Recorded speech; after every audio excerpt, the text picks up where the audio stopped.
Kjo histori nuk vazhdon gjatë. Ishte film në Rubios? Jo, shiko, priti minuti. Kjo histori nuk vazhdon gjatë. Ska asnjë lidhje me Rubion ai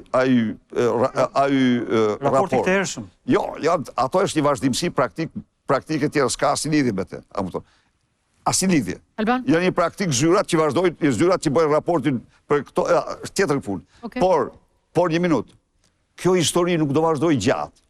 Prit. 2-3 rezoluta ndërkombëtare e kanë denoncuar këtë.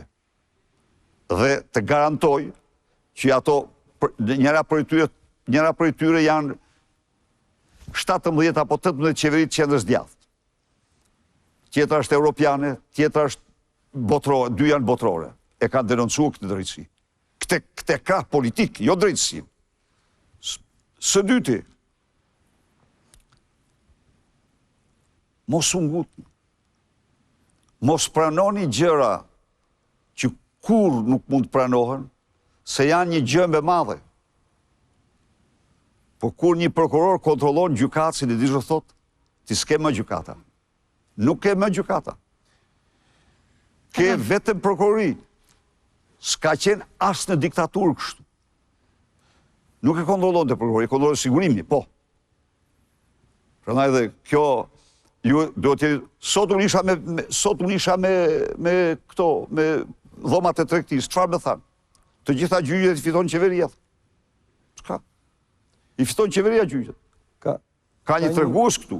Prandaj dhe dakord të tjerët.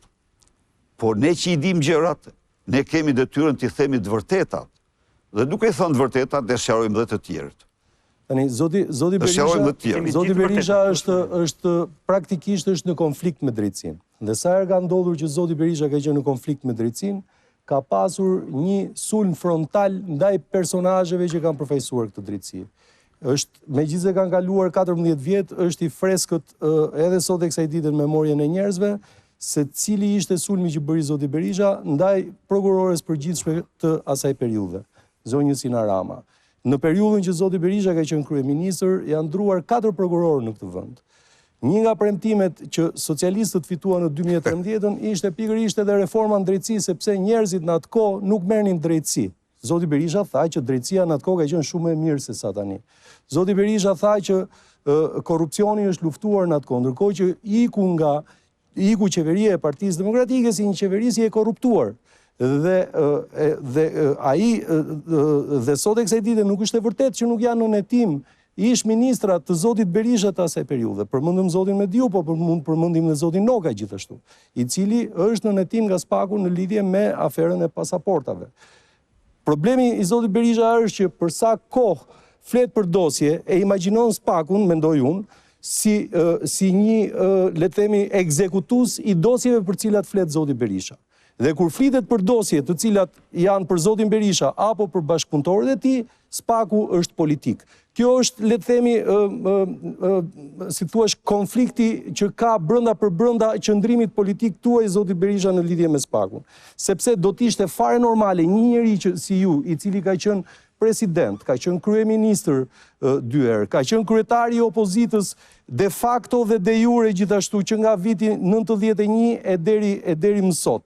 Dhe që respekton shtetin si që ju thoni her pas here, do t'ishte fare normale që ju të bëni durimin e dur dhe të keni decensën ndaj kujdo prokurori i cili mund të jetë edhe i anshëm, por në fund të fundit është gjykata që i zgjidh këto histori të gjitha. Gjykata që kontrollon prokurori. Ne nuk bëjmë gjyqje publike dhe neve nuk mund të themi këtu nëse ka të drejtë prokurori i cili është pjesë e procesit, apo keni ju të drejtë në një proces i cili është aktualisht ndaj jush. Por ama mënyra se si ju i qaseni kësa historie dhe sulmi frontal ndaj Dumanit, apo ndaj SPAK-ut në përgjithësi, apo ndaj gjykatësve të veçantë gjithashtu, apo ndaj gjykatës speciale në përgjithësi, tregon që ju nuk pranoni dot asnjëherë dhe askënd që si thuash, të kaloj përtej një vije ku juve ju prishet paprekshmëria. Dhe ky është problemi i madh politik që ka qenë me ju dhe që vazhdon të ekzistojë me ju. Një gënjeshtër e Jo, nuk është gënjeshtër. Unë bëra një interpretim duke ju ndjekur si gazetar gjatë gjithë këtyre viteve. Unë do t'jap fakte ty. Më thoni një fakt kur juve i keni qëndruar drejtësisë përballë dhe i keni thënë merruni me mua. Tani, unë do t'jap fakte ty. Që ta dish ti, zot Rote, unë kam sulmuar skapin me forcën më të madhe për dosjet elektorale.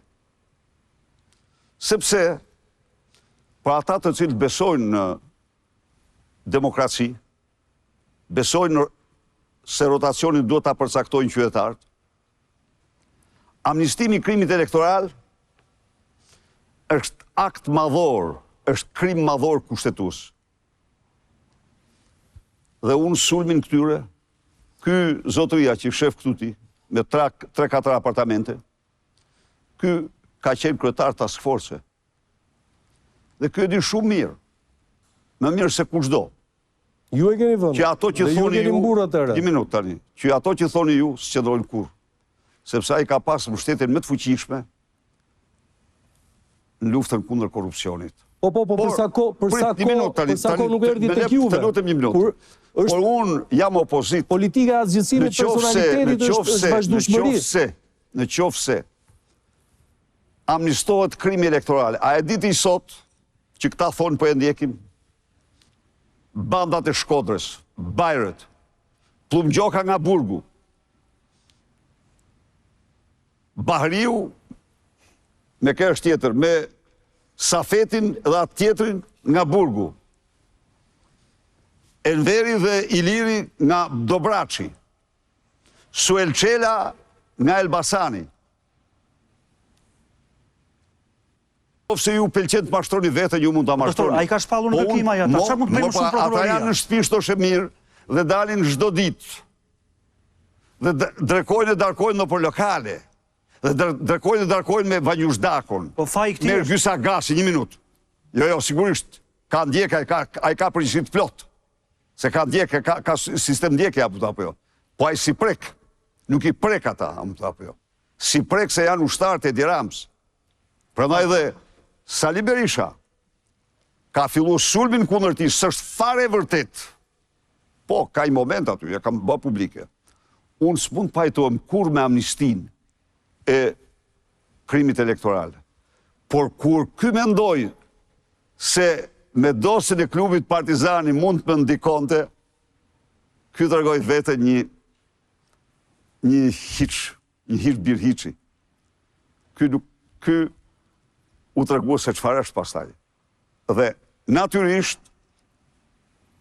kjo bëri, i kam bërë një shërbim të madh vendit tim, që kam treguar këtë dhe u garantoj se gjithnjë më shumë do dalë në pak kjo gjë. Zoti Berisha. Jo, një minutë. Ju thoni që keni bërë një betejë, jo, dakor, po se unë të dëgjova. Kam dëgjuar gjithë periudhën pa ju ndërprer. Në qoftë se superbanditët sot janë dhe ky thot po i ndjek, ky bën vetëm lojën e Edi Ramës se ky s'po ndjek asnjë. Asnjë. Sa ata janë në shesh, haptas, dhe ne po i ndjekim, edhe ata që shkojnë kryjnë detyrat e tyre dhe antarët e tyre të bandave.